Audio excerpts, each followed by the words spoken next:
ലഹരി മാഫിയയുടെ വേരറുക്കാനായി കേരള പോലീസ് ആവിഷ്കരിച്ച operation Toofan the Norka hand എന്ന പ്രത്യേക ലഹരി വിരുദ്ധ ക്യാമ്പയിൻ കാസർഗോഡ് ജില്ലയിലും വളരെ ശക്തമായി മുന്നോട്ട് പോകുന്നുണ്ട്.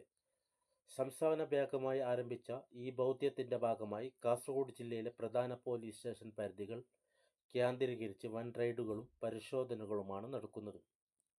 സ്കൂൾ, കോളേജ് കേന്ദ്രീകരിച്ച് നിരീക്ഷണം, വിദ്യാലയങ്ങൾ തുറന്ന പശ്ചാത്തലത്തിൽ വിദ്യാർത്ഥികളിലേക്ക് ലഹരി പദാർത്ഥങ്ങൾ എത്താതിരിക്കാൻ സ്കൂൾ പരിസരങ്ങളിലും വിനോദസഞ്ചാര കേന്ദ്രങ്ങളിലും പോലീസ് കർശന നിരീക്ഷണം ഏർപ്പെടുത്തിയിട്ടുണ്ട്.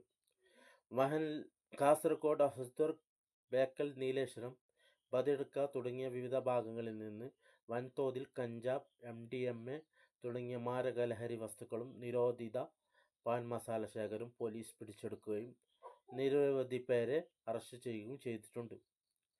ലഹരി വിപണനത്തെക്കുറിച്ചുള്ള വിവരങ്ങൾ പൊതുജനങ്ങൾക്ക് രഹസ്യമായി കൈമാറാൻ വാട്സപ്പ് ചാറ്റ് ബോട്ടുകളും പ്രത്യേക ആപ്പുകളും അടങ്ങുന്ന ഡിജിറ്റൽ സംവിധാനവും പോലീസ് ഇതിനായി സജ്ജീകരിച്ചിട്ടുണ്ട്.